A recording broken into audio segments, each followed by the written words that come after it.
प्राचीन भारतीय इतिहास के आज के टॉपिक में हम मौर्य साम्राज्य और मौर्योत्तर काल की चर्चा करेंगे। मौर्य साम्राज्य में तीनों प्रमुख हैं,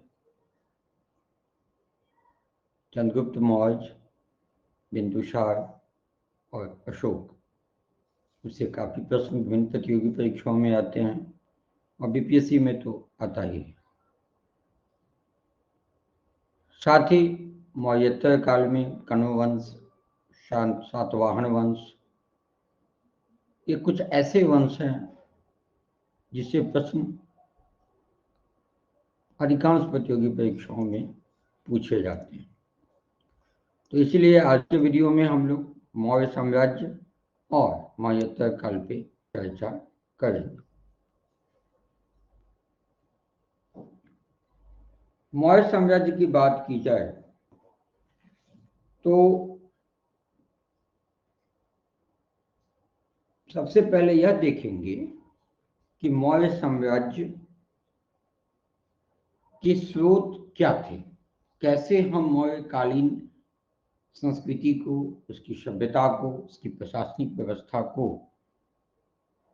बेहतर ढंग से जान पाए हैं। तो इनके स्रोत में एक तो विदेशी यात्री थे, जिसमें मेगास्थनीज, कॉर्टियस, स्ट्रैबो का नाम आता है।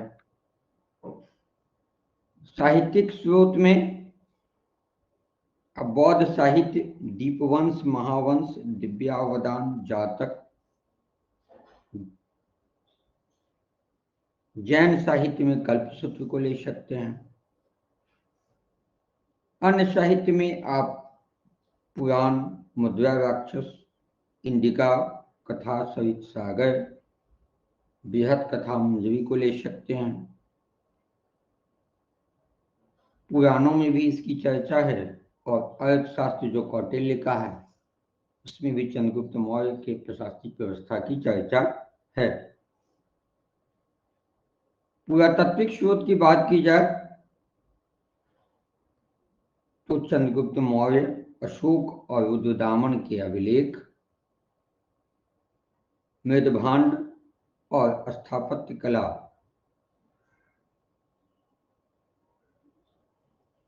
प्रमुख आता है। अब हम लोग एक एक कर देख लें इसके जो प्रमुख शासक रहे हैं। चंद्रगुप्त मौर्य को देखा जाए तो चंद्रगुप्त मौर्य का जो शासन काल रहा है वो 322 से 298 ईसा पूर्व। ऐसे मौर्य साम्राज्य का काल जो है 322 ईसा पूर्व से 185 ईसा पूर्व के बीच माना गया है, जिसमें चंद्रगुप्त मौर्य जो पहले शासक रहे हैं इनका शासनकाल 322 से 298 ईसा पूर्व माना गया है।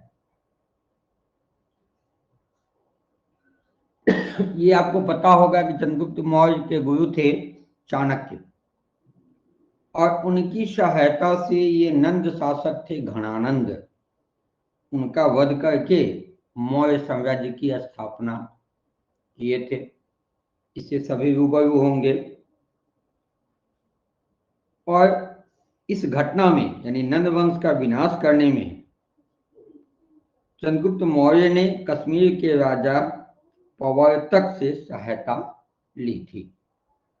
तो ये एक बार यूपीएससी में आ चुका है प्रवर्तक, इसलिए हम इस पॉइंट को भी डालना चाहेंगे। मुद्रा राक्षस जो ऐतिहासिक स्रोत है इसमें चंद्रगुप्त मौर्य को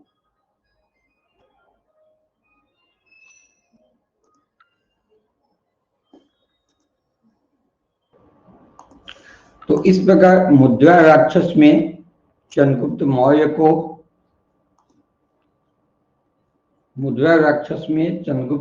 को क्या कहा गया है? द्विशल या कुलहीन। सॉरी था, नेट प्रॉब्लम था। चंद्रगुप्त मौर्य को दिव्यावदान में मूर्धन्य विकसित क्षत्रिय कहा गया।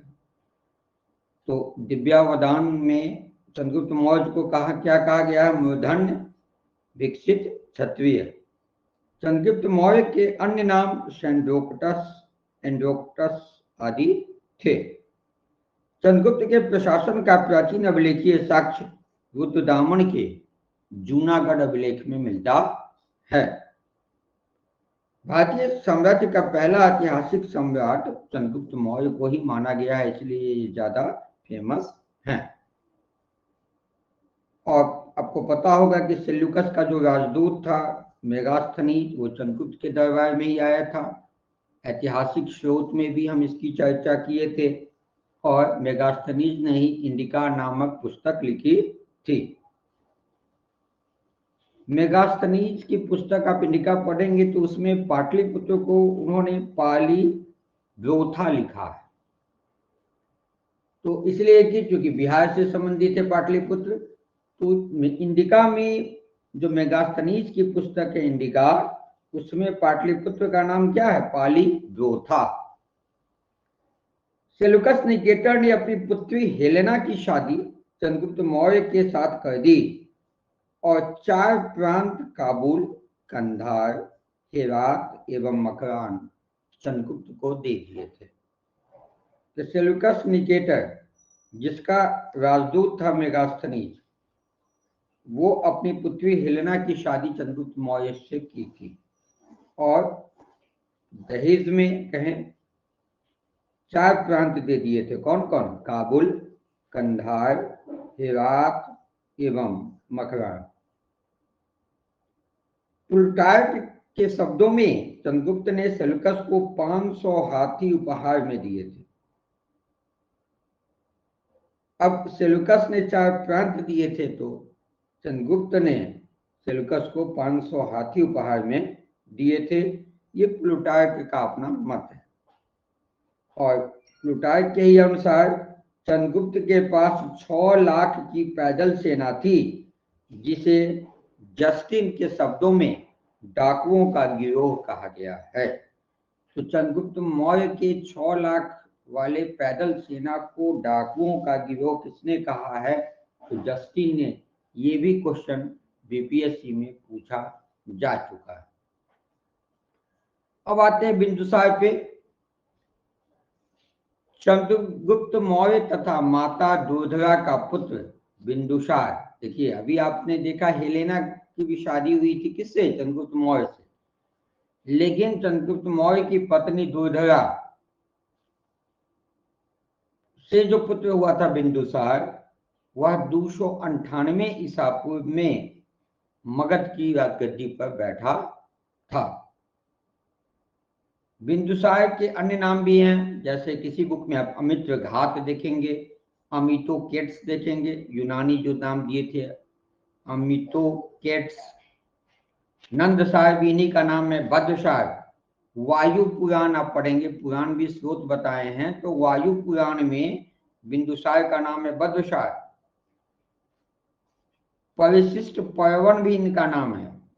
बिंदुपाल, चीनी ग्रंथ आप पढ़ेंगे तो उसमें इनका नाम है बिंदुपाल।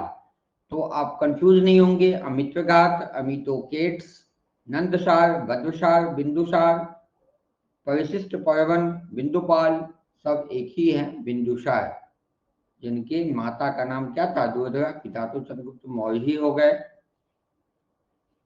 बिंदुसार के शासन काल में तक्षशिला में 2 बार विद्रोह हुआ था, लेकिन दूसरे विद्रोह का दमन उनका पुत्र अशोक किया था। बिंदुसार आजीवक संप्रदाय का अनुयायी था। तो ये भी क्वेश्चन पूछे जा चुके हैं बीपीएससी में कि बिंदुसार किस संप्रदाय का अनुयायी था? तो आजीवक। जैन ग्रंथों में बिंदुसार को सिंहसेन कहा गया है। जैन साहित्य भी ये इसके ऐतिहासिक स्रोत है, तो उसमें बिंदुसार के बारे में देखें तो उनको सिंहसेन कहा गया है। एथिनियस के अनुसार बिंदुसार ने सीरिया के शासक एंटियोकस प्रथम से मदिरा, सूखे अंजीर एवं एक दार्शनिक भेजने की प्रार्थना की थी, लेकिन सीरियाई शासक ने दार्शनिक नहीं भेजा। तो बिंदुसार ने सीरिया के शासक एंटियोकस प्रथम से क्या मांग किया था? कि मदिरा भेजे, सूखे अंजीर भेजा जाए और एक फिलोसफर भेजा जाए। उसमें सिर्फ फिलोसफर उन्होंने नहीं भेजा।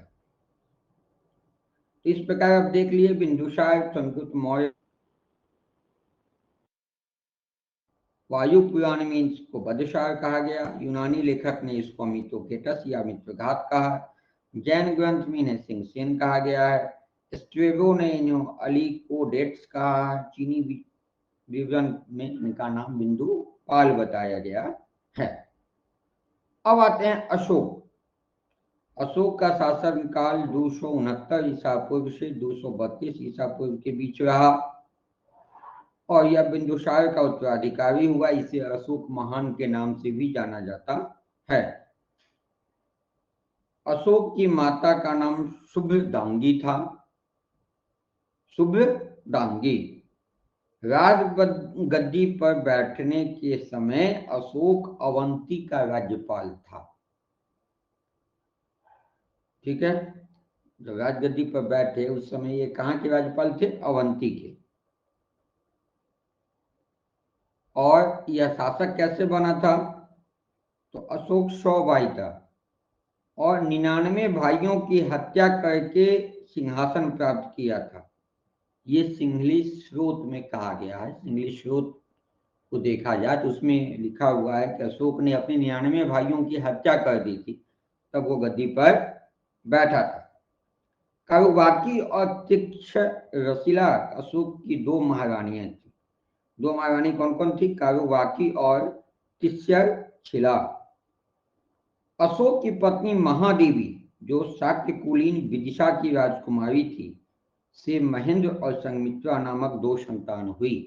तो अगर पूछा जाए कि इनकी महारानी थी कारुबाकी और तिक्षरशिला, लेकिन इनके पुत्र और पुत्री जिनको बौद्ध धर्म के प्रचार प्रसार के लिए भेजा था श्रीलंका, वे महेंद्र और संघमित्रा, ये किसके पुत्र हुए? तो इनकी पत्नी महादेवी की। जो महादेवी कौन थी? शाक्य कुल की विदिशा की राजकुमारी थी। चारुमती और संघमित्रा अशोक की 2 पुत्रियां थी, जिसमें से संघमित्रा को श्रीलंका भेजा था। अशोक ने अपने अभिषेक के यानी राज्याभिषेक के यानी 269 ईस्वी के 8वें वर्ष यानी लगभग 261 ईसा पूर्व में कलिंग पर आक्रमण किया और कलिंग की राजधानी त्रिशूली पर अधिकार प्राप्त कर लिया। कलिंग विजय के नाम से भी इसको जाना जाता है। अशोक मौर्य अगर नाम मिलता है अशोक का तो इसके गिरनार अभिलेख में, पुराण में इसको अशोक वर्धन कहा गया है, भ्रागु शिलालेख में इसे पियदर्शी कहा गया है और मास्की, गुर्जरा, नित्तूर और उद्गोलम अभिलेख की चर्चा की जाए तो इसमें अशोक कहा गया है। यानी अशोक मौर्य, अशोक वर्धन, पियदर्शी और अशोक सभी एक ही व्यक्ति हैं, एक ही शासक हैं। फर्क यही है कि विभिन्न अभिलेखों में इनके नाम में अंतर है।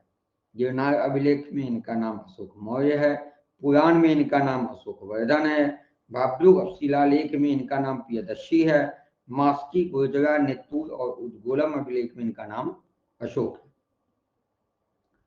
प्लिनी का कथन है कि मिस्र के राजा टॉलमी द्वितीय फिलाडेल्फस ने पाटलिपुत्र में डायनोसियस नामक एक राजदूत भेजा था। तो टॉलमी द्वितीय, ये हम ऐतिहासिक स्रोत में चर्चा कर चुके हैं कि टॉलमी द्वितीय, जिसका नाम फिलाडेल्फस भी था, वो पाटलिपुत्र में डायनोसियस नामक एक राजदूत भेजा था अशोक के दरबार में। अशोक के लेखों से संबंधित तथ्य की बात की जाए तो टोपरा और मेरठ के स्तंभों को फिरोज शाह तुगलक ने दिल्ली मंगवाया था। अशोक का जो टोपरा और मेरठ स्तंभ था वो फिरोज शाह तुगलक ने कहाँ मंगवा लिया? दिल्ली।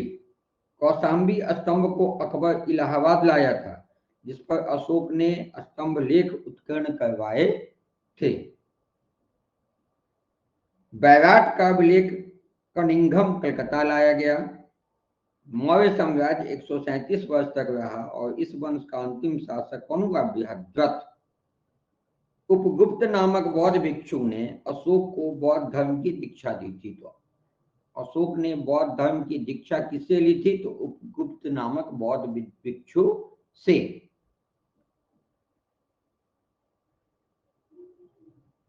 प्रादेशिक रज्जुक युक्तक की प्रतिवर्ष धर्म प्रचार के लिए भेजा जाता था, जो अनुसंधान कहलाता था। अशोक ने भाब्रू शिलालेख में स्वयं को पियदशिम राजा मगधे कहा। तो अशोक का जो भाब्रू शिलालेख है उसमें अशोक ने स्वयं को क्या बताया है? पियदशिम राजा मगधे। मास्की, गुर्जरा, नेतूर एवं उद्गोलम अभिलेखों में उसका नाम अशोक मिलता है। अशोक ने आजीविकों के रहने हेतु बराबर की पहाड़ियां में 4 गुफाओं का निर्माण कराया, और इन गुफाओं का नाम आप जानना चाहें तो कर्ण, चोपर, सुदामा तथा विश्व झोपड़ी था। कर्ण, चोपर, सुदामा तथा विश्व झोपड़ी। ये प्रश्न किसी परीक्षा में आ चुके हैं, शायद यूपी में। इनमें कौन अशोक द्वारा बनाई गई गुफाएं नहीं थी? इसमें 3 इसी में से था और एक कोई अलग था। अशोक के पौत्र दशरथ ने आजीविकों को नागार्जुन गुफा प्रदान की थी। अशोक के शिलालेखों में ब्राह्मी, खरोष्ठी, ग्रीक एवं अरमाइक लिपि का प्रयोग हुआ है। किन किन लिपियों का? ब्राह्मी, खरोष्ठी, ग्रीक एवं अरमाइक। अशोक का सबसे छोटा स्तंभ लेख रुम्मिनदेही है, जिसकी खोज फीहरर ने की थी। इसी अभिलेख में लुम्बिनी में धम्म यात्रा के दौरान अशोक द्वारा भू राजस्व की दर घटाने की घोषणा की थी। तो भू राजस्व की दर घटाने से संबंधित अभिलेख कौन है? रुम्मिनदेही। मौर्यकालीन शिलालेख की बात की जाए तो शाहबाजगढ़ी खरोष्ठी लिपि में है, 1836 में इसकी खोज हुई थी। मानसेहरा भी खरोष्ठी लिपि में है, 1889 में खोज हुई थी इसकी। जबकि गिरनार, धौली, कालसी, जोगढ़, सोपारा और एरागोरी ये ब्राह्मी लिपि में है।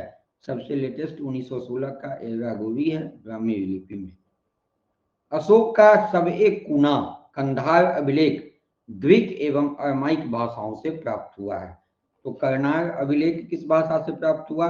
ग्रीक और अरमाइक भाषाओं से।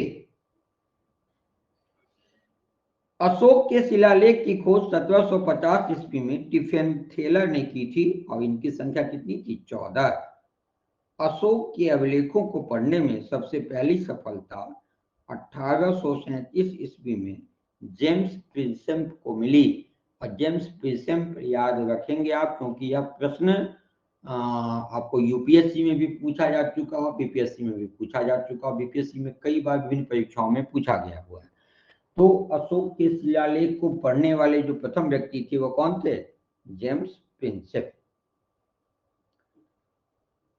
अब आपको कुछ यह भी जानना है कि अभिलेखों में क्या वर्णित विषय था जिससे प्रश्न रहते हैं। पहला जो शिलालेख था उसमें पशु बलि की निंदा की गई है, समाज में उत्सव का निषेध किया गया है और सभी मनुष्य मेरी संतान है ऐसा संदेश दिया गया है।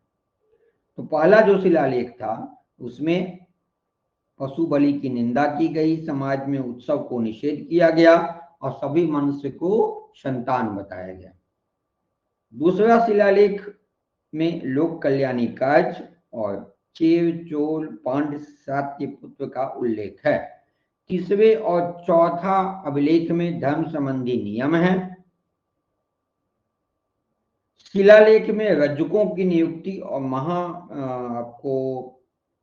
महामात्रों की प्रति 5वें वर्ष पर दौरे का आदेश है। 5वें शिलालेख में धर्म महामात्रों की नियुक्ति के संकेत हैं और समाज तथा वर्ण व्यवस्था का उल्लेख है। 6ठा शिलालेख आत्मसंयम की शिक्षा देता है। 7वां और 8वां अशोक की तीर्थ यात्राओं का वर्णन है। 9वां शिलालेख सच्ची भेद व शिष्टाचार की व्याख्या करता है। 10वां शिलालेख राजा तथा राज्य कर्मचारियों को सदा प्रजा के हित की चिंता करनी चाहिए। 11वां अभिलेख धम्म नीति की व्याख्या में विशेषता है और 12वां शिलालेख स्त्री महामाताओं की नियुक्ति और सभी के विचारों एवं सत्कारों के सम्मान की बात की गई। 13वां अभिलेख कलिंग युद्ध का वर्णन है और इसी में 5 यूनानी शासकों के नाम अंकित हैं, जिसमें अंतियोक, अतिकनी, टोलेमी और अलेक्जेंडर तथा मग शामिल है। 14वां शिलालेख आवटिक राज्यों का उल्लेख है, लोगों को धार्मिक जीवन व्यतीत करने की प्रेरणा देता है। तो इस तरह से इसमें से कुछ अभिलेख इंपॉर्टेंट है, एक बार और हम आपको रिवाइज कर दें। अगर थोड़ा सा भी ध्यान रखेंगे तो ऑब्जेक्टिव में आप टिक कर पाएंगे। पहले शिलालेख में पशु बलि की निंदा है, समाज में उत्सव का निषेध किया गया, सभी मनुष्य को अपनी संतान बताया गया है। दूसरा शिलालेख में लोक कल्याणी कार्य तथा चेर चोल पांड्य सात्यपुत्र का उल्लेख है। तीसरे और चौथे अभिलेख में धर्म संबंधी नियम दिए गए हैं तथा रजकों की नियुक्ति का वर्णन है। साथ ही महामाताओं की प्रति 5वें वर्ष पर दौरे का आदेश दिया गया है। 5वें शिलालेख में धर्म महामाताओं की नियुक्ति के संकेत हैं तथा समाज तथा वन व्यवस्था का उल्लेख है। 6वां शिलालेख आत्मसंयम की शिक्षा देता है। 7वां 8वां शिलालेख अशोक की तीर्थ यात्राओं का वर्णन करता है। 9वां शिलालेख सच्ची भेंट एवं शिष्टाचार की व्याख्या करता है। 10वां शिलालेख राजा तथा राज्य कर्मचारियों को सदा प्रजा के हित की चिंता करनी चाहिए। ये 10वां अभिलेख और ये इसी से प्रश्न कई बार पूछे भी गए हैं। तो राजा तथा राज्य कर्मचारियों को सदा प्रजा के हित की चिंता करनी चाहिए, इसका वर्णन किस अभिलेख में है? तो 10वें अभिलेख शिलालेख में। 11वां शिलालेख धम्म नीति की व्याख्या एवं विशेषता को बताता है। 12वां शिलालेख स्त्री महामाताओं की नियुक्ति तथा सभी के नियमों एवं सत्कारों के सम्मान की बात करता है। 13वां शिलालेख कलिंग युद्ध का वर्णन करता है। साथ ही 5 यूनानी शासकों अंतियोक, अंतिकेनी, टोलेमी और अलेक्जेंडर तथा मग का वर्णन करता है। साथ ही आवटिक राज्यों का उल्लेख भी करता है। 14वां शिलालेख लोगों को धार्मिक जीवन व्यतीत करने की प्रेरणा देता है। अशोक के स्तंभ लेख में अब स्थानवार जिक्र करें तो प्रयाग स्तंभ लेख इलाहाबाद में है।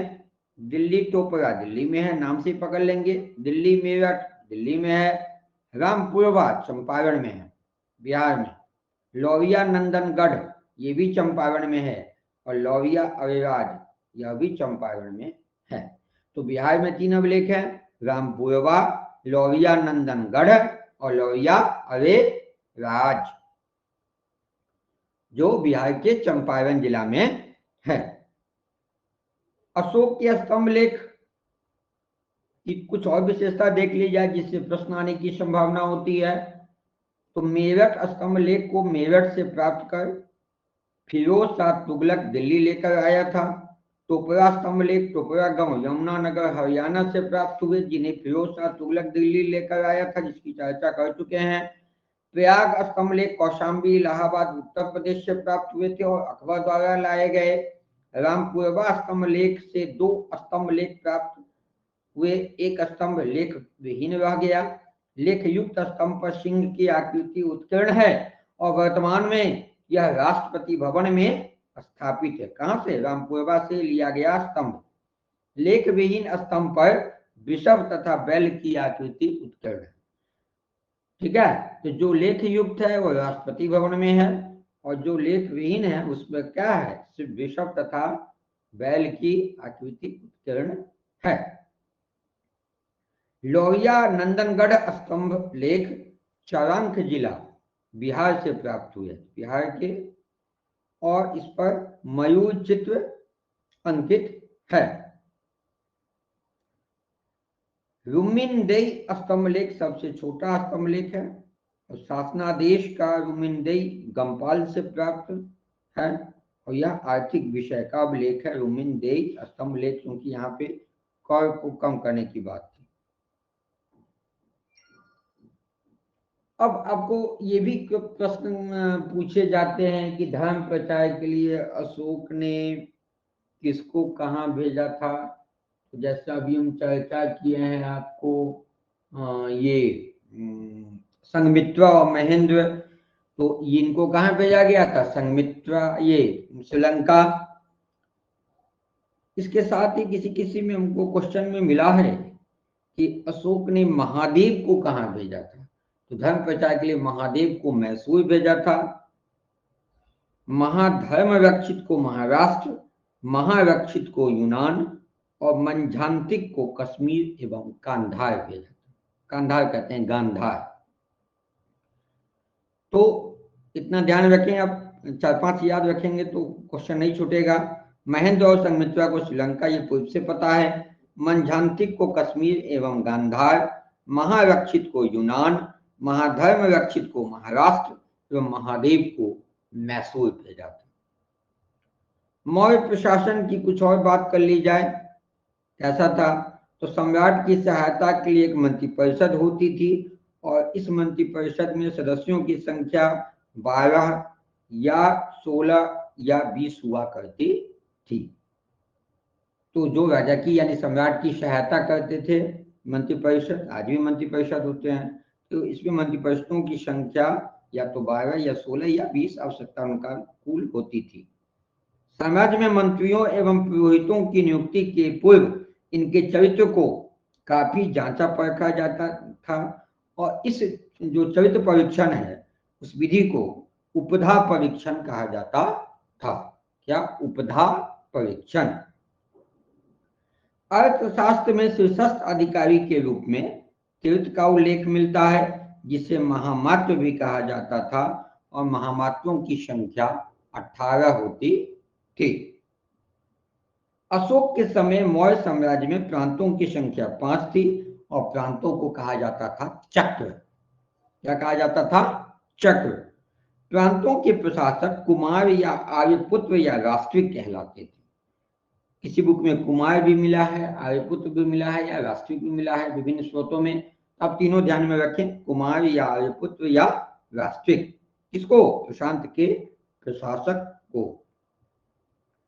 प्रांतों का विभाजन विषय में किया गया था और विषय के प्रधान को विषयपति कहा जाता था। विषयपति के अधीन विषय हुआ करते थे। प्रशासन की सबसे छोटी इकाई ग्राम थी और ग्राम के मुखिया को ग्रामिक कहा जाता था। ये बहुत पहले से चला आ रहा है आपको। प्रशासकों में सबसे छोटा गोप था जो 10 ग्रामों का शासन चलाता था। तो 10 ग्राम पर एक गांव पर एक मुखिया होता था जिसको ग्रामिक कहते थे और 10 गांवों पर एक गोप होता था। मेगास्थनीज के अनुसार नगर का प्रशासन 30 सदस्यों का एक मंडल करता था जो 6 समितियों में विभाजित था और प्रत्येक समिति में 5 सदस्य होते थे।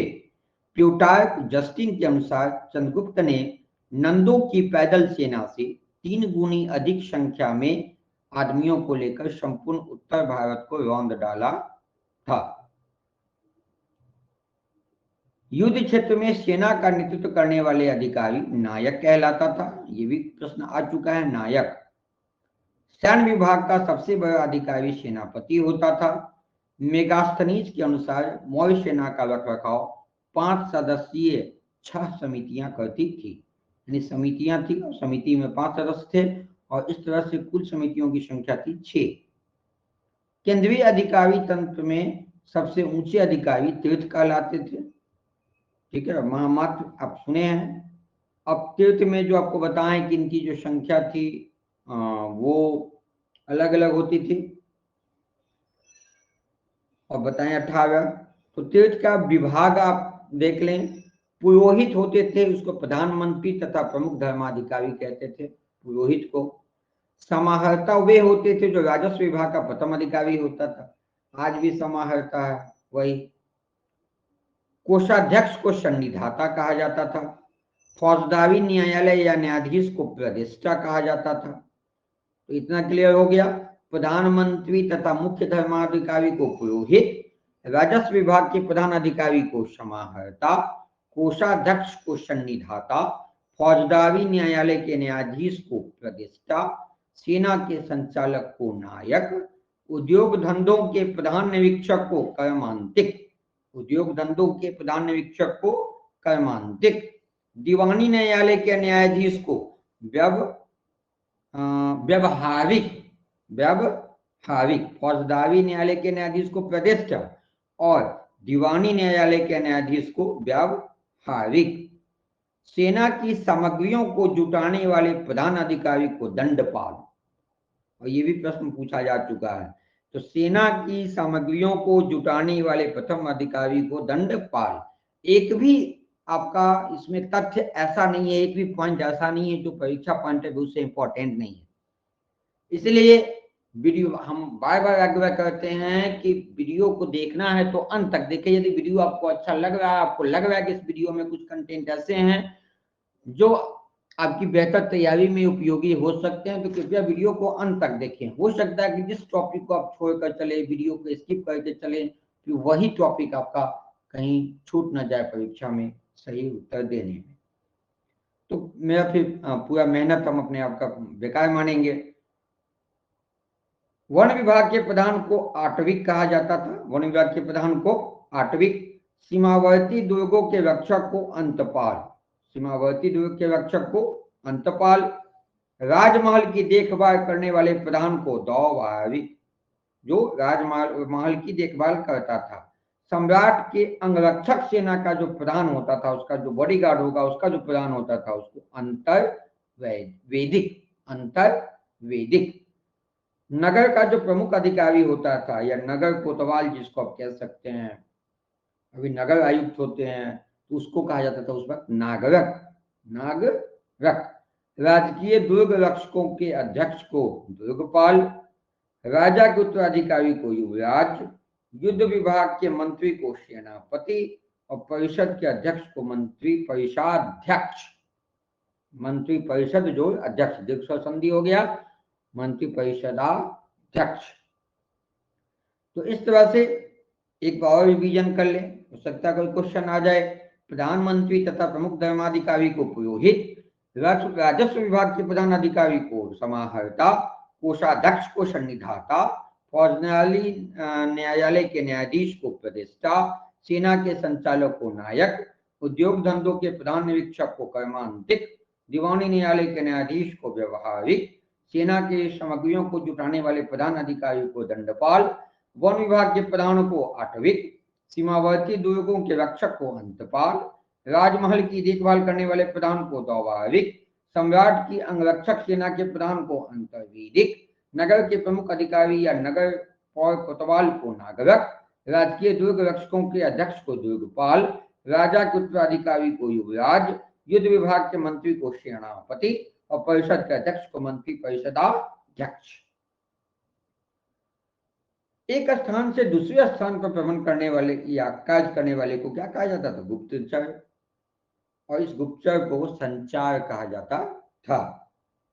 मौर्य काल में दो प्रकार के न्यायालय थे, धर्मस्थीय एवं कंटक शोधन। धर्मस्थनीय न्यायालय और कंटक शोधन थोड़ा सा अजीब नाम होगा आपको, लेकिन आपको बता दें कि जो धर्मस्थनीय था वो न्यायालय का न्यायाधीश होता था, जो व्यवहारिक होता था, और कंटक शोधन का प्रतिष्ठी होता था। यानी जो प्रतिष्ठा थी, यानी जो फौजदारी मामले थे, उनको कंटक शोधन, और जहाँ जहाँ आपको व्यवहारिक मामले कहिए या फौजदारी मामले कहिए, सॉरी फौजदारी कहते हैं, दीवानी मामले कहिए, उसको व्यवहारिक कहा जाता, नहीं धर्मस्थीय कहा जाता था। यानी धर्मस्थीय न्यायालय में आपको दीवानी मामले और कंटक शोधन में फौजदारी मामले देखे जाते थे। जो फौजदारी मामले को प्रतिष्ठा देखते थे और दीवानी मामले को व्यवहारिक देखते थे। राज्य के सप्तांग सिद्धांत की व्याख्या सर्वप्रथम कौटिल्य के अर्थशास्त्र में वर्णित, और जिसके अंतर्गत सप्तांग का मतलब हुआ 7 अंग।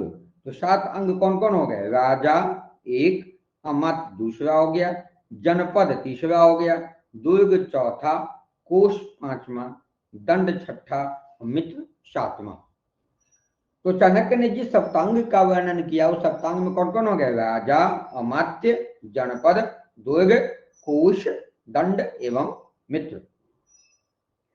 प्रांतीय शासन और प्रशासन की बात की जाए तो मौर्य साम्राज्य में पहले भी चर्चा की है कि 5 बड़े प्रांत थे: उत्तरापथ, अवंती, दक्षिणापथ, कलिंग और प्राची। कभी कभी इससे प्रश्न भी पूछा जाता है राजधानी से संबंधित।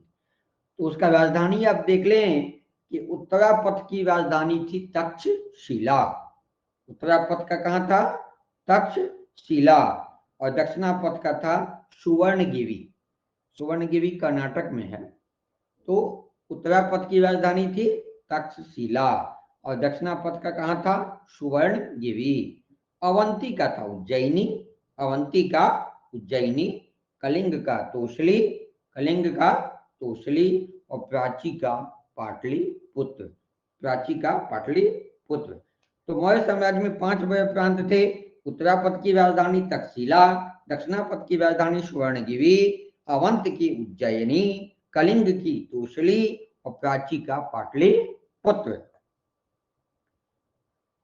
मौर्य साम्राज्य की राजकीय मुद्रा पण थी। ये भी बीपीएससी में पूछे जा चुके हैं, यूपीएससी में भी पूछे जा चुके हैं। तो आप याद रखेंगे कि इसकी जो राजकीय मुद्रा थी वो क्या थी? पण थी। सोने के सिक्के सुवर्ण एवं पाद थे। चांदी के सिक्के का सार्पण, पण एवं धगन शब्दों का वर्णन है चांदी के सिक्कों के लिए। तांबे के सिक्कों के लिए माशक, काकनी और अर्ध काकनी शब्द देखने को मिले। तो माशक, काकनी, अर्ध काकनी तांबे के सिक्के को, कासार्पण, पण एवं धगन चांदी के सिक्कों को, सुवर्ण एवं पाद सोने के सिक्कों को, और सीधे सिक्के के लिए पण शब्द का प्रयोग था जो मुद्रा थी उसकी। अब मौर्यकालीन आर्थिक एवं सामाजिक व्यवस्था, क्योंकि बीपीएससी हेडमास्टर वाले सिलेबस में हम भारत की सामाजिक एवं आर्थिक इतिहास से संबंधित प्रश्न उसके टॉपिक्स में दिए हुए हैं। लेकिन चूंकि इतिहास है तो उससे किसी भी यूनिट से क्वेश्चन पूछे जा सकते हैं, किसी भी टॉपिक से पूछे जा सकते हैं। तो मौर्यकालीन समाज में आय का जो मुख्य स्रोत था वो भूमिकर था। और भूमिकर किस प्रकार था कि उपज का 1/6 भाग, यानी अगर किसी को 60 किलो अनाज उपज रहा है तो उसमें से 10 केजी अनाज वो शासक को देगा, 1/6 भाग। सरकारी भूमि को सीता भूमि कहा जाता था। सीता भूमि आप देखे हैं कि वैदिक काल में भी कहा जाता था। बिना वर्षा के अच्छी खेती होने वाली भूमि को अदेव मातृक कहा जाता था, कि जो बिना वर्षा के भी अच्छी फसल हो सके। प्रांतों से कर एकत्रित करने की जिम्मेदारी स्थानिक तथा गोप नामक अधिकारी की होती थी, जिसकी चर्चा हम कर चुके हैं। मौर्य काल में बलि एक प्रकार का धार्मिक कर था एवं नगद रूप में लिए जाने वाले कर को हिरण्य कहा जाता था। क्या कहा जाता था? हिरण्य।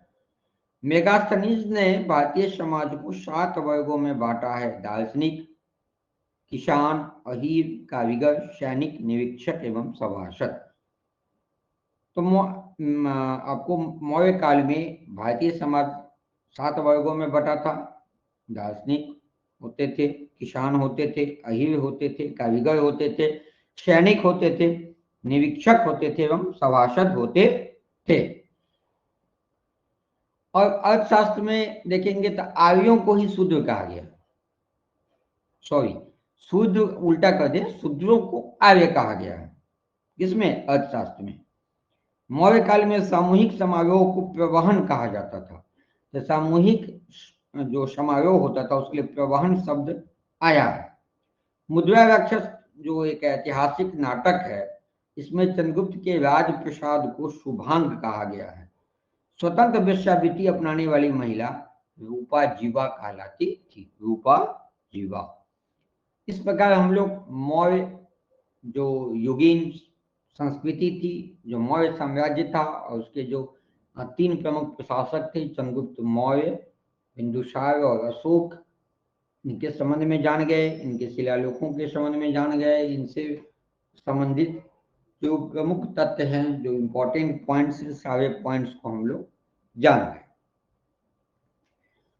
अब हम लोग देखते हैं मौर्योत्तर काल, यानी वो काल जो मौर्य के ही समय में अन्य जगहों पर था या उसके जस्ट बाद आया, मौर्य के बाद आया।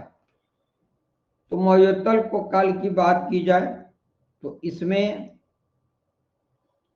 पोस्ट मौर्यन पीरियड में आपका शुंग वंश, कण्व वंश, सातवाहन या जिसको आंध्र वंश भी कहते हैं। गौतमीपुत्र पुत्र सातकर्णी से काफी प्रश्न पूछे जाते हैं। कलिंग का जो चेदी वंश था, भारत में इंडो ग्रीक राज्य था। शक सिथियन था, पार्थियन या पहलव था, कुषाण वंश था, नाग वंश था, कुछ और वंश में बाराकट वंश था। उसके बाद आपको अभीर वंश था, इक्ष्वाकु वंश था, चतु सातकर्णी वंश था, संयम युग था, चोल वंश था, चेर वंश था, पांड्य वंश था। तो ये सब जो वंश थे ये मौर्योत्तर काल में थे। पता नहीं किस से प्रश्न आ जाए, तो इसलिए सभी वंशों को थोड़ा थोड़ा तो निश्चित तौर पे जानना चाहिए आपको। और जो भी इंपॉर्टेंट पॉइंट्स हैं उसमें ऐसा भी नहीं कि इतना कम कि उसकी इंपॉर्टेंट पॉइंट्स को छोड़ दिया जाए अभी परीक्षा में वही छूट जाए, इसलिए गौर से देखें। शुंग वंश का जो मौर्य सेनापति पुष्यमित्र शुंग था, इसने 185 ईस्वी में मौर्य वंश के अंतिम शासक बृहद्रथ की हत्या कर शुंग वंश की नींव रखी थी। तो शुंग वंश की नींव कौन रखी थी? पुष्यमित्र शुंग ने। किसकी हत्या करके? तो बृहद्रथ की हत्या करके। और बृहद्रथ कौन था? तो मौर्य युग का अंतिम शासक था। शुंग वंश काल को वैविक आता है। वैविक प्रतिक्रिया यानी पुनर्जागरण का काल कहा गया है।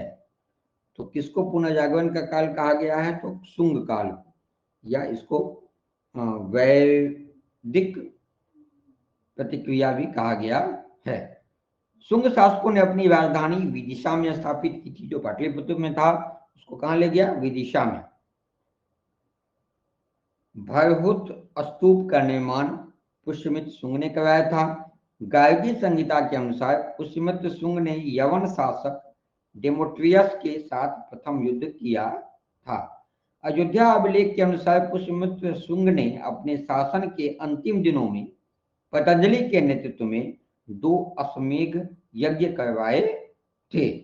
महाभाष्य के रचयिता पतंजलि पुष्यमित्र शुंग के पुरोहित थे। ये हम उसमें भी आपको चर्चा किए थे।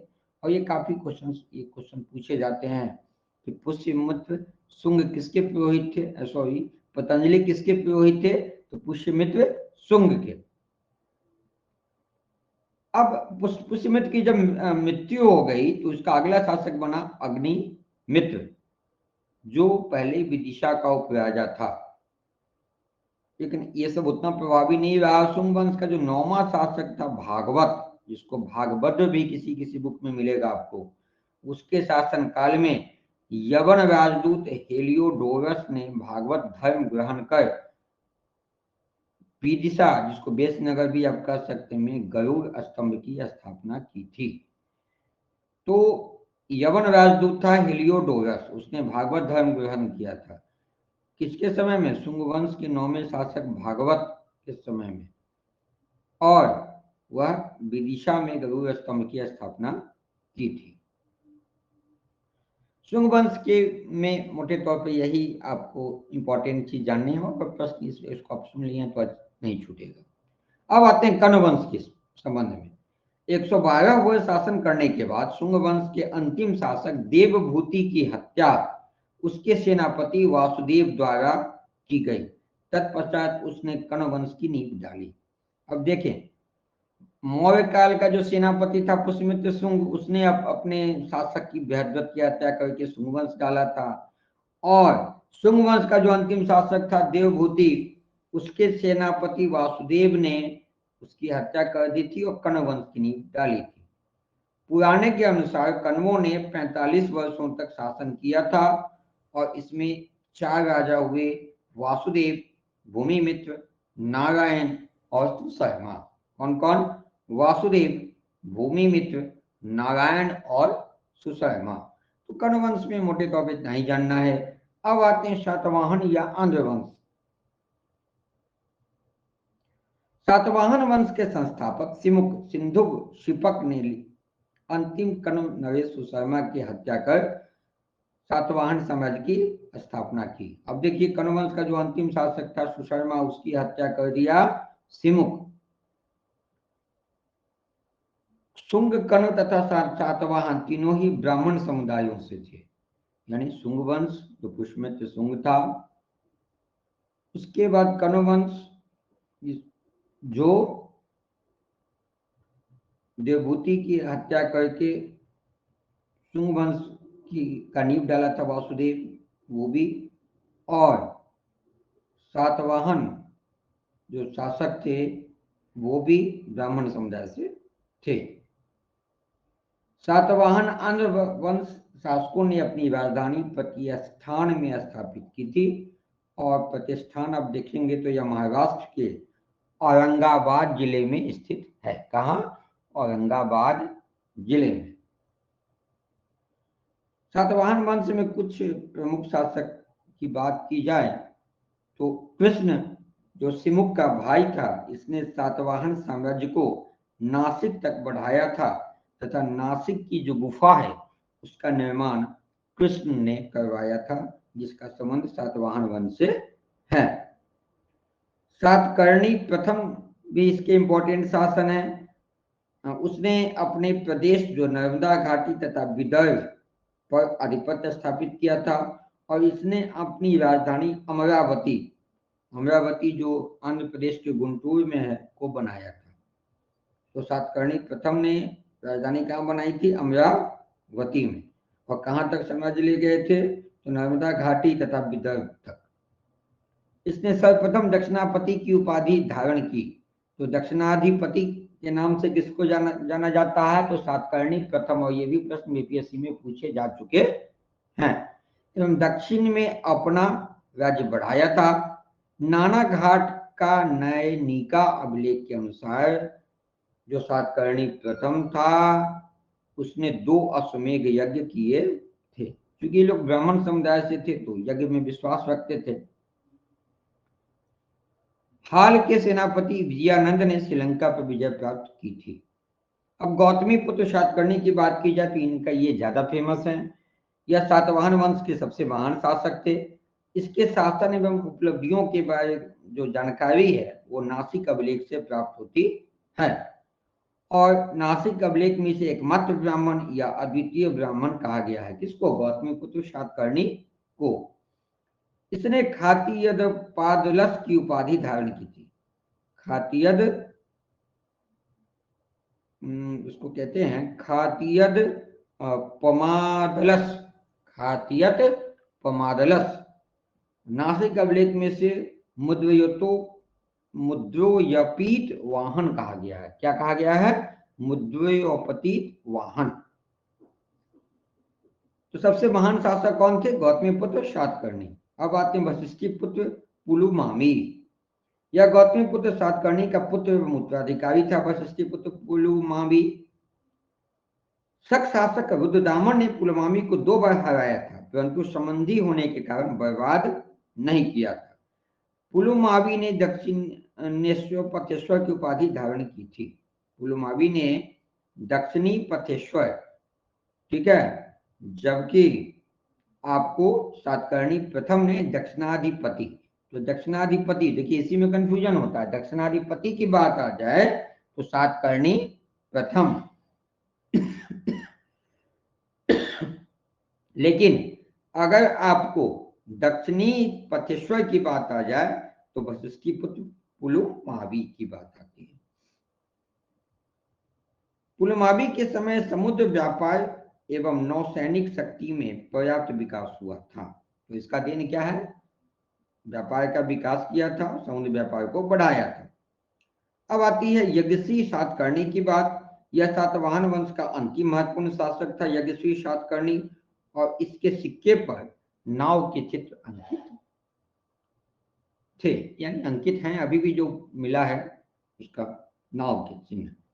तो किसके सिक्के पर नाव के चिन्ह अंकित मिले हैं? यज्ञश्री सातकर्णी के, जो सातवाहन या आंध्र वंश से संबंधित थे। इस वंश से कुछ अन्य तथ्य भी आपको जानने की आवश्यकता है क्योंकि इससे प्रश्न आ सकते हैं। तो सातवाहन शासक सातकर्णी प्रथम ने 2 अश्वमेघ तथा 1 रासु यज्ञ किए, एवं इसने दक्षिणाधिपति तथा अप्रतिहस्त चक्र की उपाधि धारण की थी। यानी दक्षिणाधिपति एवं और प्रतिहत चक्र की उपाधि। वशिष्ठी पुत्र पुलमावी के शासनकाल में सिक्के पर 2 पतवार वाले जहाज का चित्रण मिलता है। सातवाहन शासकों के समय के प्रसिद्ध साहित्यकार हाल एवं गुणाढ्य थे। कौन कौन? हाल एवं गुणाढ्य। हाल ने गाथा सप्तशती तथा गुणाढ्य ने बृहद कथा नामक पुस्तकों की रचना की थी। तो उसके रचनाकार भी आप देखेंगे, गाथा सप्तशती के रचनाकार हाल तथा बृहद कथा के रचनाकार गुणाढ्य। सातवाहन शासकों ने चांदी, तांबे, शीशे, पोटीन तथा कांसे की मुद्राओं का प्रचलन किया। ब्राह्मणों को भूमि अनुदान देने की प्रथा का आरंभ सर्वप्रथम सातवाहन शासकों ने ही किया। इन्हीं लोगों ने ब्राह्मणों को भूमि दान देना शुरू किया। सातवाहनों की भाषा प्राकृत एवं लिपि ब्राह्मी थी और सातवाहनों का समाज मातृसत्तात्मक प्रतीत होता है, जबकि वैदिक काल में पितृसत्तात्मक था। अब आते हैं कलिंग का चेदी वंश। इस वंश की जो स्थापना थी ये महामेघवाहन ने की थी। किसने? महामेघवाहन। इसमें एक शासक है त्वायवेल और इसी की का जिक्र आता है, बाकी को आपको जानने की आवश्यकता नहीं है। एक्चुअली चेदी वंश का जो सबसे महान शासक है वो त्वायवेल को ही माना जाता है। इसके शासनकाल में जो है आपको जो जानकारी मिलती है वो हाथीगुम्बा अभिलेख जो उदयगिरी के द्वारा है उससे प्राप्त होती है। इसने खारवेल में जो खारवेल है इसने भुवनेश्वर मंदिर का निर्माण करवाया था। और हाथीगुम्बा अभिलेख कलिंग राज जो खारवेल की नाम आप सुनते हैं यही वो खारवेल है। और इसने चोल, चेर एवं पांड्य शासकों को पराजित किया था। कलिंग राज खारवेल। तो चेदी वंश से संबंधित वही एक खारवेल आते हैं। अब है कि जो भारत में इंडो ग्रीक राज्य भी हुआ था मौर्योत्तर काल में। तो भारत का पर जो मौर्योत्तर काल का प्रथम यूनानी आक्रमणकारी था डेमेट्रियस प्रथम और इसके सेनापति अपोलोड्स और मिनांडर थे। तो भारत पे जो प्रथम यूनानी आक्रमणकारी थे उनका नाम था डेमेट्रियस प्रथम, जो इसकी चर्चा हम पिछले वीडियो में कर चुके हैं। डेमेट्रियस ने राजधानी सियालकोट जो साकल में था बनाई तथा भारतीय उपाधि ली थी धर्महित, अजय और इंडोरम। तो डेमेट्रियस ने अपनी राजधानी कहाँ बनाई थी? सियालकोट में। और कौन कौन सी भारतीय उपाधि ली थी? धर्महित, अजय और इंडोरम। इलाहाबाद के रेह नामक स्थान से मिनांडर के अभिलेख मिले हैं। तो मिनांडर के अभिलेख कहाँ से मिले हैं? इलाहाबाद के रेह नामक स्थान से। मिनांडर को एशिया का संरक्षक कहा गया है। मिनांडर को क्या कहा गया? एशिया का संरक्षक। या एशिया का संरक्षक किसको कहा गया है? तो मिनांडर को। यूक्वेटाइट्स ने तक्षशिला में राजधानी बनाया था। कहां पे बनाया था? तक्षशिला में। किसने? यूक्वेटाइट्स ने। एंटियाल फिडास के शासनकाल में होलियोडोरस ने विदिशा में गरुड़ स्तंभ की स्थापना की थी। तो ये तो पिछले वीडियो में भी आपको बताए हैं। एंटियाल फिडास के शासनकाल में होलियोडोरस ने विदिशा में गरुड़ स्तंभ की स्थापना की थी। और भारतीय संस्कृत नाटकों में प्रयुक्त जो शब्द है यवनिका, ये यूनानी भाषा से लिया गया है। यवनिका जिसको पर्दा आप कहते हैं ये यूनानी भाषा से लिया गया है। सर्वप्रथम लेख उत्कीर्ण सिक्का एवं स्वर्ण सिक्का चलाने का श्रेय यूनानियों का है। मिनांडर एवं नागसेन के बीच वार्तालाप का उल्लेख मिलिंद पन्हो नामक ग्रंथ में वर्णित है। इसमें मिलिंद पन्हो। अब सक्सिथियन की बात करते हैं। पर्सिपोलियम तथा नक्सी रुस्तम नाम है सर, नक्सी रुस्तम। तो पर्सिपोलिस तथा नक्सी रुस्तम अभिलेखों में शकों की जानकारी मिलती है। शक मूलतः मध्य एशिया के निवासी थे और चारागाह की खोज में भारत आए थे। शकों की कुल 5 शाखाएं थी। पहली शाखा में ने अफगानिस्तान, दूसरी ने पंजाब, तीसरी ने मथुरा, चौथी ने पश्चिमी भारत एवं 5वीं ने दक्कन पर प्रभुत्व किया था। तो शक जो चारागाह की खोज में भारत आए थे उसने 5 शाखाएं खोल रखी थी। पहली शाखा अफगानिस्तान में कब्जा किया, दूसरी ने पंजाब में, तीसरी ने मथुरा में, चौथी ने पश्चिमी भारत में एवं पांचवी ने दक्कन के ऊपर कब्जा किया था या प्रभुत्व किया था। शकों का जो सबसे प्रतापी शासक था वह रुद्रदामन प्रथम था। कौन?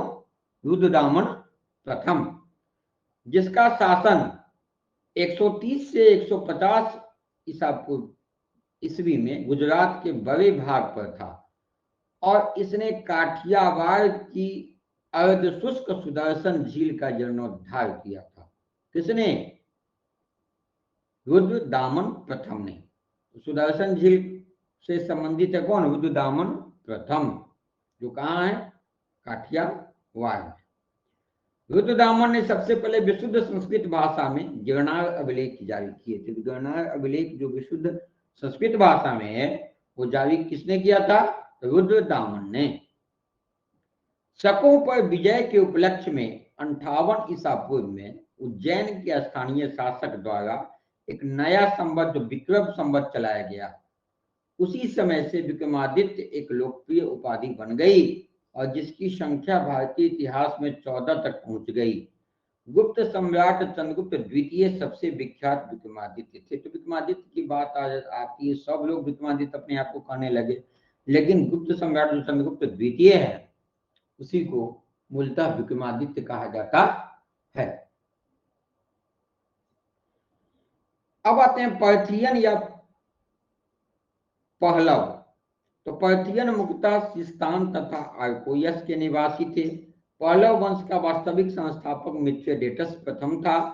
भारत में जो पहला पार्थियन शासक था वो माउस था। कौन? माउस। सबसे शक्तिशाली पलहन शासक गुंडोफर्निस था, जिसका उल्लेख तख्ते बही अभिलेख में किया गया है। गुंडोफर्निस का उल्लेख किसमें है? तख्ते बही। प्रथम ईसाई धर्म प्रचारक सेंट थॉमस इसी समय भारत आया था, पर्थियस पहलव के समय। सेंट थॉमस जो कि प्रथम ईसाई प्रचारक था भारत में, इसीलिए ये प्रमुख है।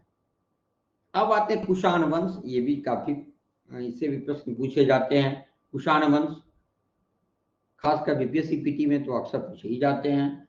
कुषाण वंश मूलतः, कुषाण जो है मूलतः चीन की यूची जाति की एक शाखा थी। चीन की यूची जाति की, जिसका प्रभाव मध्य एशिया, ईरान, अफगानिस्तान तथा पंजाब तक, अफगानिस्तान तक, पंजाब नहीं था, इनका जो प्रभाव था आपको मध्य एशिया, ईरान, अफगानिस्तान तथा पाकिस्तान, पंजाब का कुछ इलाका होगा।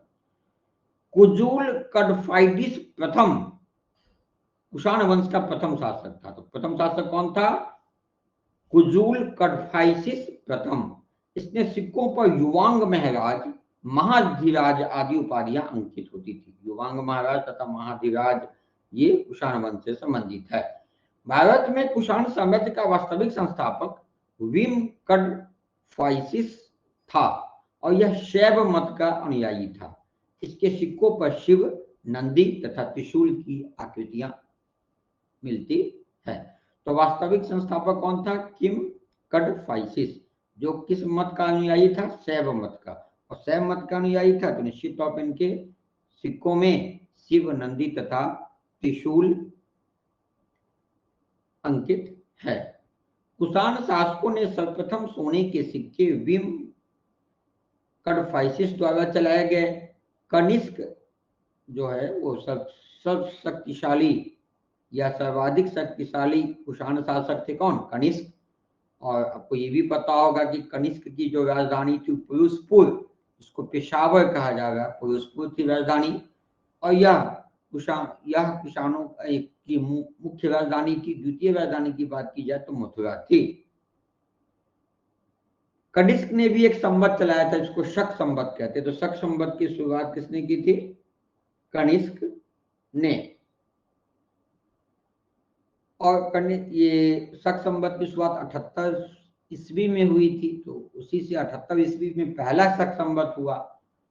तो उसी तरह से शक संवत जो है सभी 2000 आपका जो है वो 24 है, उसमें 78 घटा दीजिए लगभग, तो वो शक संवत आ जाएगा। और भारत सरकार द्वारा इस शक संबद्ध का ही प्रयोग किया जाता है। बौद्ध धर्म की जो चौथी संगीति हुई थी आपको कुंडलवन में, ये कनिष्क के शासनकाल में ही हुई थी। इसकी चर्चा भी हम कर चुके हैं और ये भी प्रश्न पूछे जाते हैं। आपको चरक का नाम सुने होंगे, आयुर्वेद के विख्यात विद्वान थे जिसने चरक संहिता लिखी थी। ये कनिष्क के ही राज्य वैद्य थे। कौन? चरक। वसुमित्र का नाम सुने होंगे आप, और महाविभाषा सूत्र के रचनाकार थे। और महाविभाषा सूत्र अब जानते हैं ये क्या है? ये इसको बौद्ध धर्म का विश्वकोश कहा जाता है। तो वसुमित्र भी जो है ये कनिष्क के ही राजदरबार में थे। कनिष्क के राजकवि थे अश्वघोष। उसने बौद्धों की रामायण बुद्ध चरित की रचना की थी। तो बुद्ध चरित क्या है? बौद्धों का रामायण कहा जाता है बुद्ध चरित को। वसुमित्र पार्श्व नागार्जुन कनिष्क के दरबार की विभूति थी। तो आपको अब देख लिए, चरक देख लिए, वसुमित्र देख लिए, आप ये अश्वघोष भी देख लिए, और वसुमित्र पार्श्व नागार्जुन कनिष्क के दरबार की ये विभूति थे। भारत के जो आइंस्टीन नागार्जुन को कहा जाता है, इनकी पुस्तक माध्यमिक सूत्र साक्षात्कारता का सिद्धांत है, और नागार्जुन का संबंध भी कनिष्क के दरबार से थे। तो इतनी विभूतियां जिसके दरबार में, तो शासक तो प्रधान होगा ही, और उसके संवत को शक संवत के नाम से जाना गया। वहीं से शक जो भारतीय संवत है। तो भारत का आइंस्टीन किसको कहा जाता है? नागार्जुन को। और ये किसके दरबार में थे? कनिष्क के दरबार में। और आप जानते होंगे कि बौद्ध धर्म दो संप्रदाय में बट गए थे, हीनयान और महायान। तो ये महायान संप्रदाय के अनुयायी थे। किस संप्रदाय के? महायान संप्रदाय के। गांधार एवं मथुरा शैली का विकास कनिष्क के शासनकाल में हुआ। जो गांधार शैली और मथुरा शैली है, कनिष्क के विकास में हुआ, शासनकाल में हुआ है। और ये भी प्रश्न बीपीएससी में भी पूछे जा चुके हैं, यूपीएससी में भी पूछे जा चुके हैं, और अन्य स्टेट में भी पूछे जा चुके हैं परीक्षाओं में। कुषाण वंश का जो अंतिम शासक था वासुदेव था। आरंभिक कुषाण शासकों ने भारी संख्या में स्वर्ण मुद्राएं जारी की थी। और भारत में जो सर्वप्रथम द्वैत शासन की जो विचित्र प्रथा की शुरुआत थी, वह द्वैत शासन है ना, वो कुषाण शासकों की ही देन है। कुषाणों द्वारा ही सर्वाधिक शुद्ध सोने के सिक्के प्रचलन में लाए गए थे। कुषाण वंश के बाद अब देखते हैं नागवंश। पुराणों के अनुसार पद्मावती, मथुरा तथा नागपुर में नागकुलों का शासन था। नागकुलों का शासन कहाँ था? पद्मावती में, मथुरा में तथा नागपुर में। पद्मावती के नाग लोग भारशिव कहलाते थे। क्या कहलाते थे? भारशिव। मथुरा का जो नागवंशी शासक था वो गणपति नाग एवं पद्मावती के शासक नागसेन कहलाते थे। तो पद्मावती के शासक को नागसेन और मथुरा के शासक को नागवंशी या गणपति नाग। चंद्रगुप्त द्वितीय का विवाह नागवंशीय कन्या कुबेर नागा से हुआ था। और चंद्रगुप्त द्वितीय ने सर्वनाग नाग सरदार को विषयपति या प्रांतीय गवर्नर नियुक्त किया था। तो ये नागवंश बहुत इंपॉर्टेंट नहीं है, बस ये जानना है कि इसमें आपको पद्मावती, मथुरा तथा नागपुर में नागकुल का उदय हुआ था। अब आते हैं वाकाटक वंश। ये भी बहुत इंपॉर्टेंट नहीं, कि थोड़ा सा जान लीजिए कि वाकाटक जो है वो विष्णु वृद्धि गोत्र के ब्राह्मण वंश का शासन था। वाकाटक दक्षिण भारत में ये था और 3वीं से 6वीं शताब्दी के बीच का था। ये शिव के उपासक थे, शैव भक्त थे। वाकाटक सातकर्णी, कदंब एवं चालुक्य शासक स्वयं को हरिति पुत्र कहते थे। क्या कहते थे? हरिति पुत्र। कौन कौन? वाकाटक, सातकर्णी, कदंब एवं चालुक्य। वाकाटक शासकों ने धर्म महाराज की उपाधि धारण की थी। क्या? धर्म महाराज। वाकाटक वंश का संस्थापक विंध्य शक्ति था, जिसे वाकाटक वंश केतु भी कहा गया है। वाकाटक शासक प्रवेशसेन प्रथम ने 4 अश्वमेध यज्ञ किए थे। तथा सम्राट की उपाधि धारण की थी। तो अश्वमेध यज्ञ किसने किया था? वाकाटक शासक कौन? प्रवर सेन प्रथम। पृथ्वी सेन प्रथम को इलाहाबाद प्रशस्ति में कुंतलेन कहा गया है। प्रवर सेन द्वितीय ने प्रवरपुर नामक राजधानी बनाई थी एवं इसने सेतुबंध नामक काव्य लिखा था। उस काव्य का क्या नाम था? सेतुबंध। पृथ्वी सेन द्वितीय को वंश के खोए हुए भाग्य को बनाने वाला कहा गया है। किसको? पृथ्वी सेन द्वितीय को वंश के खोए हुए भाग्य को बनाने वाला किसको कहा गया? पृथ्वी सेन द्वितीय को। अजंता की गुफा 16-17 और चैत्य गुफा 19 वाकाटक काल की है। अजंता की गुफा जो 16-17 है और जो चैत्य गुफा है 19, ये वाकाटक काल की ही है। और कालिदास ने प्रवर सेन द्वितीय के संरक्षण में मेघदूत नामक ग्रंथ की रचना की थी। इसलिए हम आपको कालिदास का जो मेघदूत है वो काफी फेमस है, इसलिए वाकाटक वंश का जिक्र किए हैं। ये प्रवर सेन द्वितीय के संरक्षण में की थी मेघदूत की रचना। सर्वसेन ने प्राकृत भाषा में हरि विजय नामक काव्य की रचना की थी। हरि विजय की रचना जो की थी सर्वसेन, वो प्राकृत भाषा में है। ये भी इसका संबंध किस वंश के संरक्षण में है? तो वाकाटक वंश के संरक्षण में। आभीर वंश देखे तो आभीर वंश का संस्थापक ईश्वरसेन था और ईश्वरसेन ने 248 से 249 ईस्वी में कलचुवी चेदी संवत की स्थापना की थी। तो बस क्योंकि एक नया संवत है इसलिए इसका जिक्र हम कर ले रहे हैं, कलचुवी चेदी संवत। और किसने की थी? ईश्वरसेन, जो किस वंश से था? तो अभीर वंश से था और यही इसका संस्थापक था। अब आते हैं इक्ष्वाकु वंश। इक्ष्वाकु वंश ये सातवाहनों के सामंत थे जो कृष्णा गुंटूर क्षेत्र में शासन करते थे। संत मूल के उत्तराधिकारी वीर पुष्य दत्त ने नागार्जुन कोंडा स्तूप का निर्माण करवाया था और इक्ष्वाकु वंश का संस्थापक श्री शांत मूल था। पुराणों में इक्ष्वाकु को श्री पर्वतीय तथा आंध्रवृत्त कहा गया है और इक्ष्वाकु बौद्ध मत के संरक्षक थे। तो इक्ष्वाकु में आपको बस यही ध्यान में रखना है कि इसके संस्थापक श्री शांत मूल थे और इसमें श्री पर्वतीय तथा आंध्रवृत्त कहा गया है पुराणों में और ये बौद्ध मत के संरक्षक थे। चुटु सातकर्णी वंश के संबंध में थोड़ा सा ये जाने कि यह सातवाहन शासकों की एक शाखा थी और चटु सातकर्णी वंश का जो अंत कतम्ब शासकों द्वारा किया गया था। बस इतना जानना है। अब आते हैं संगम युग में। संगम युग में अशोक के अभिलेखों में जो चोल, चेर, पांड्य और सतीय पुत्र राज्यों का उल्लेख है। किसमें? संगम युग में।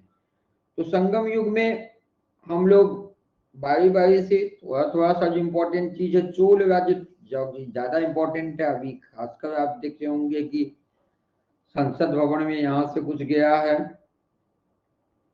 तो आप चोल वंश को देख लें पहले कि तो प्राचीन जो चोल संगमकालीन साम्राज्य की राजधानी उरैयूर थी। कहाँ थी? उरैयूर। कवि काल द्वारा राजधानी को कावेरी पट्टनम में स्थानांतरित किया गया था। कहाँ पे? कावेरी पट्टनम में। 9वीं शताब्दी में विजयालय ने तंजौर को राज्य की राजधानी बनाई थी। चोल कालीन मंदिर शिव को समर्पित है। चोल राज्य पेन्नार एवं कावेरी नदियों के बीच पूर्वी तट पर अवस्थित था। इन नदियों के बीच पेन्नार एवं कावेरी। विजयालय ने 850 ईस्वी में चोल वंश की स्थापना की थी।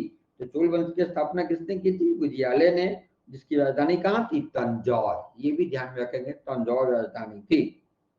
विजयालय ने नवकेसरी की उपाधि धारण की थी और निशुंभ सूदनी देवी का मंदिर का निर्माण किया था।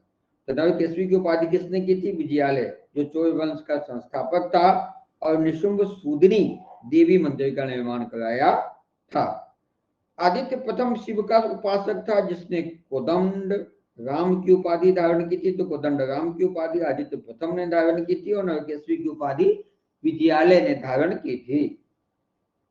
परांतक प्रथम ने पांड्य शासक राजसिंह द्वितीय को पराजित कर मदुरई कुंड की उपाधि धारण की थी। परांतक प्रथम नक्कोलम के युद्ध में राष्ट्रकूट एवं पश्चिमी गंग की सम्मिलित सेना से पराजित हुआ था। परांतक प्रथम किससे? तक्कोलम के युद्ध में राष्ट्रकूट एवं पश्चिम गंग की सम्मिलित सेना से। राजराज प्रथम ने दक्षिण भारत में स्वायत्त शासी लोक प्रशासन स्थापित किया तथा भूमि की पैमाइश तथा सर्वेक्षण का कार्य कराया था। आज जो सर्वे हो रहा वो देखिए उसी समय राजराज प्रथम था। राजराज प्रथम ने शैलेंद्र नवेश्वी विजयोतुंग वर्मन द्वारा निर्मित चूड़ामणि बौद्ध विहार की आर्थिक सहायता प्राप्त की थी। राजराज प्रथम ने शैलेंद्र नवेश्वी विजयोतुंग वर्मन तथा निर्मित चूड़ामणि बौद्ध विहार की आर्थिक सहायता प्राप्त की थी। और राजराज प्रथम शैव धर्म का अनुयायी था, जिसने तंजौर में राजराजेश्वर का शिव मंदिर बनवाया था। शिव मंदिर जो राजराजेश्वर है, ये इसका निर्माण किसने करवाया था? राजराज प्रथम ने। राजेंद्र प्रथम ने कलिंग और बंगाल पर विजय प्राप्त कर गंगईकोंड चोल की उपाधि प्राप्त की थी। तो किसने? राजेंद्र प्रथम ने। कब? तो जब कलिंग और बंगाल पर विजय प्राप्त किया था। राजेंद्र प्रथम ने विजय की स्मृति में कावेरी तट के निकट गंगईकोंड चोलपुरम नामक कई नई राजधानी बनाई और सिंचाई के लिए चोलगंगम नामक तालाब बनवाया था। चोलगंगम नामक तालाब और गंगईकोंड चोलपुरम नामक राजधानी, इसका संबंध राजेंद्र प्रथम से है।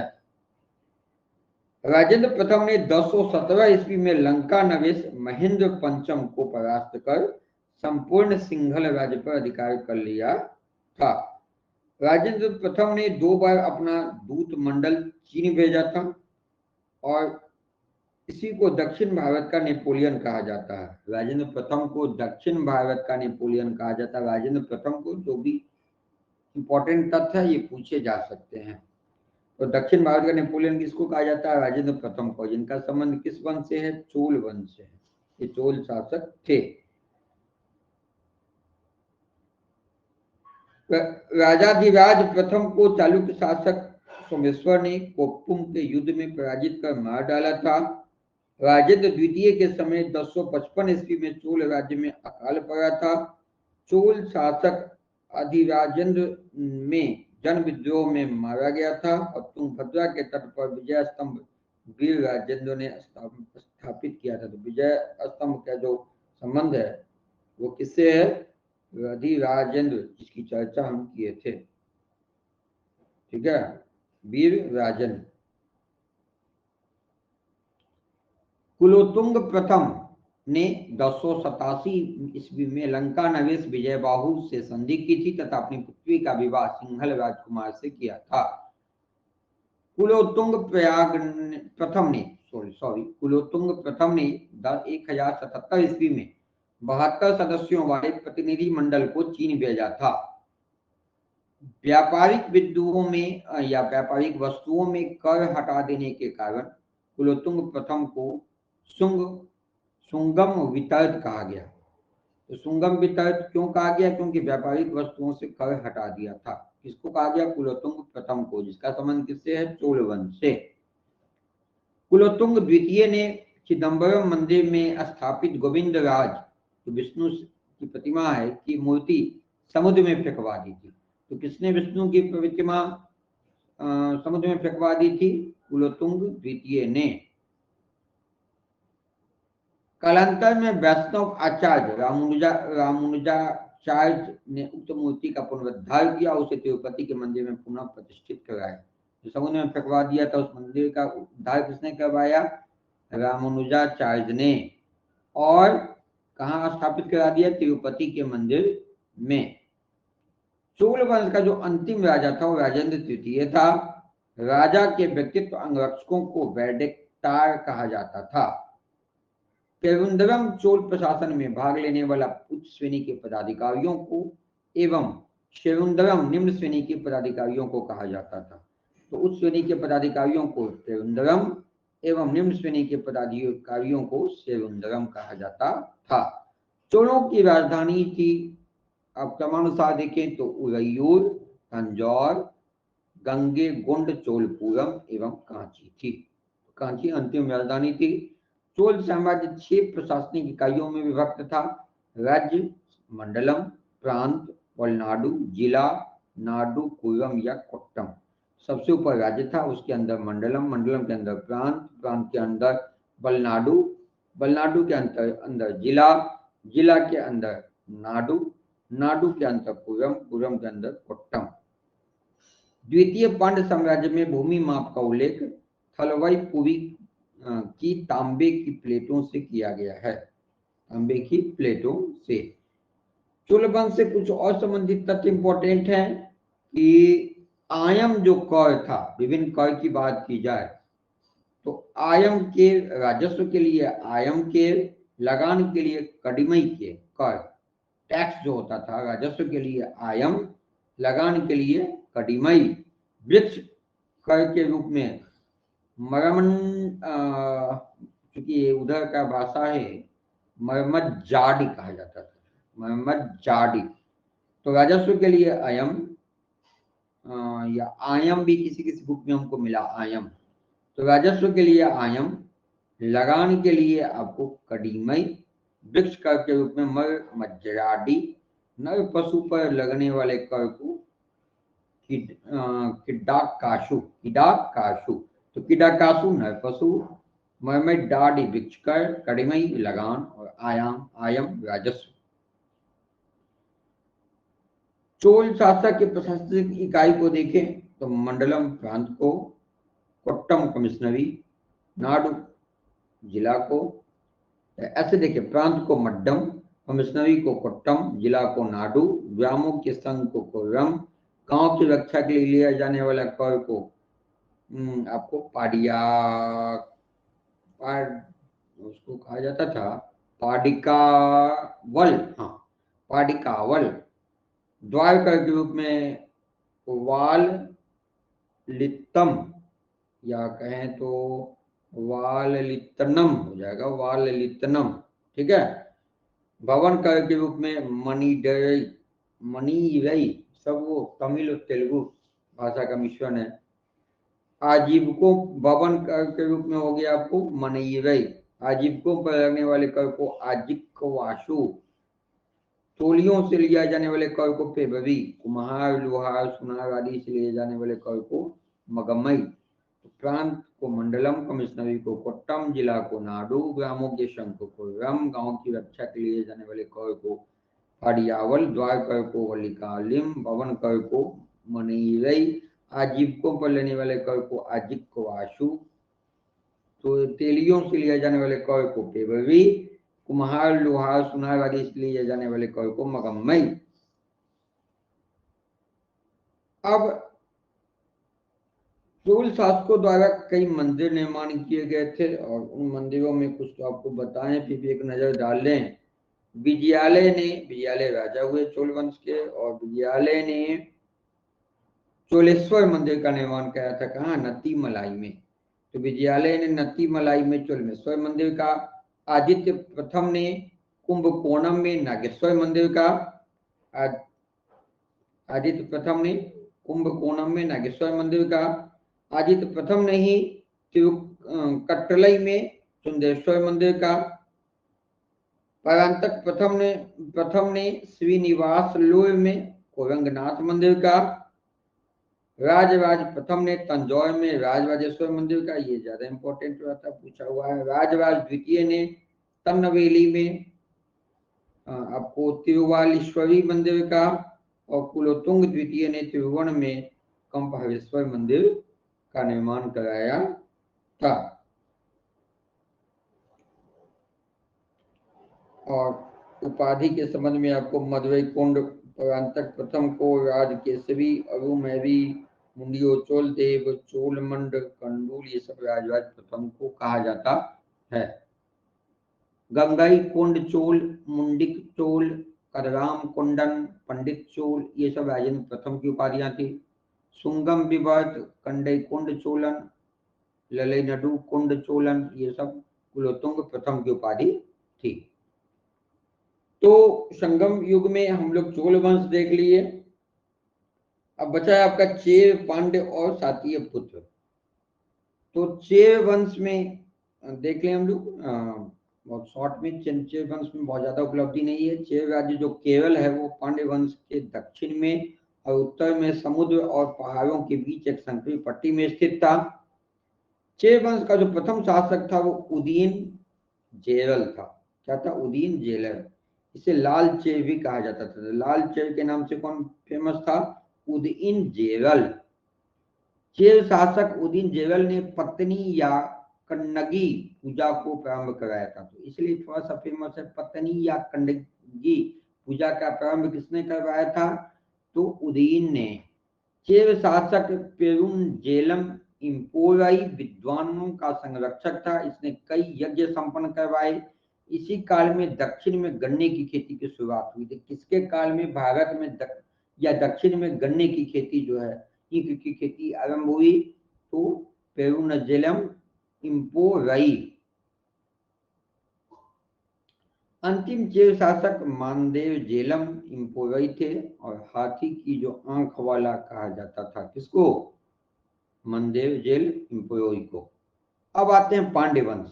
पांड्यों की राजधानी मदुरा थी और पांड्यों का उल्लेख सर्वप्रथम मेगास्थनीज ने लिखा है। पांड्य राज्य का जो प्रतीक चिन्ह था वो मछली था। पांड्य राजा मोतियों के लिए प्रसिद्ध थे।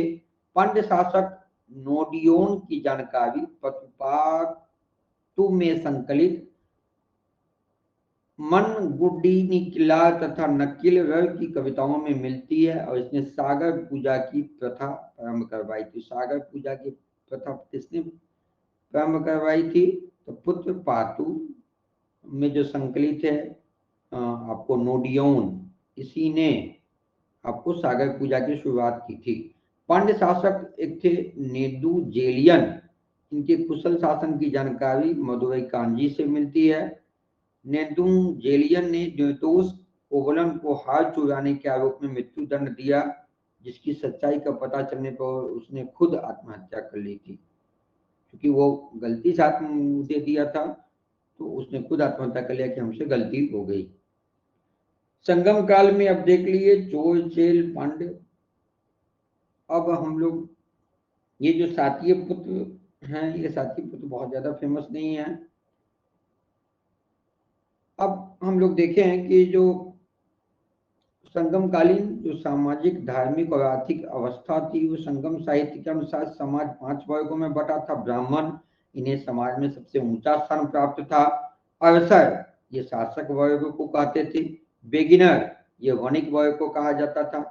वर्ग कृषक को बल्लाल, मजदूर कृषक को वेल्लार।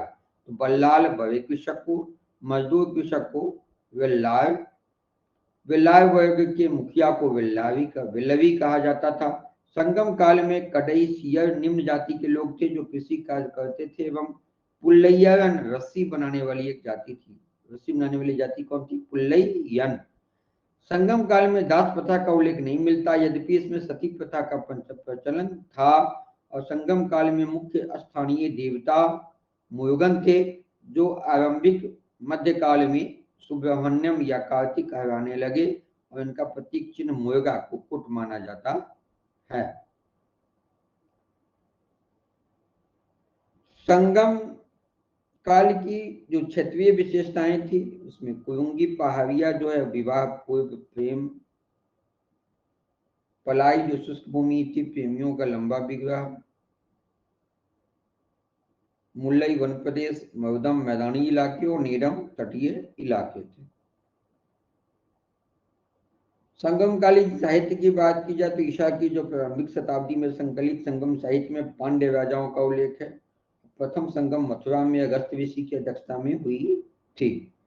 इसकी अध्यक्षता में अगस्त ऋषि की अध्यक्षता में। द्वितीय संगम का आयोजन स्थल कपाटपुरम अलवई था। यह संगम तोलकापियर एवं अगस्त ऋषि की अध्यक्षता में हुआ। तोलकापियर ने तोलकापियम नामक तमिल व्याकरण ग्रंथ की रचना की थी। तोलकापियम नामक जो तमिल व्याकरण ग्रंथ है, इसकी रचना किसने की थी? तोलकापियर। तृतीय संगम नक्कीवर की अध्यक्षता में हुई। उत्तरी मथुरा में आयोजित किया गया। संगम साहित्य में उपलब्ध समस्त तमिल ग्रंथ इसी संगम से संबंधित है। ठीक है। तो संगम साहित्य में जो प्रथम संगम हुआ था मदुरा में अगस्त ऋषि की अध्यक्षता में, द्वितीय संगम का आयोजन जो हुआ था अलवई में, या जिसको कहे कि कपाटपुरा में, यह भी जो है अगस्त ऋषि की अध्यक्षता में, वो साथ में इसमें तोलकाप्पिय भी थे। और इसी तोलकाप्पिय ने तोलकाप्पियप्पम नामक तमिल व्याकरण की रचना की थी। और तृतीय जो संगम हुआ था उत्तरी मदुरा में, ये नक्कीरर की अध्यक्षता में हुआ था। तो इस प्रकार हम लोग मौर्य काल और मौर्योत्तर काल को हम लोग समझ गए। अगले वीडियो में हम लोग गुप्त काल और गुप्तोत्तर जो काल थे उसको हम लोग अगले वीडियो में देखेंगे। गुप्त काल और गुप्तोत्तर काल। उसके बाद उसके बाद के कुछ वीडियोस में हम लोग प्राचीन भारत को समाप्त कर लेंगे और उसके बाद एक वीडियो और होगा, तब हम लोग मध्यकालीन भारत फिर आधुनिक भारत पर आएंगे। वीडियो पूरा वीडियो देखने के लिए आप सबों को फिर सहृदय आभार। यदि इसमें कहीं कोई त्रुटि है या कुछ और जानकारी है तो आप निश्चित तौर पर कमेंट कर सकते हैं। आशा ही नहीं विश्वास भी है कि यदि चैनल पे यदि आप नए होंगे तो और वीडियो आपको पसंद आ रहा होगा तो इसको सब्सक्राइब कर देंगे, साथ ही दूसरे को भी प्रेषित कर देंगे। अगले वीडियो में फिर हम नए टॉपिक के साथ आपसे मिलते हैं। तब तक के लिए आप सबों को नमस्कार।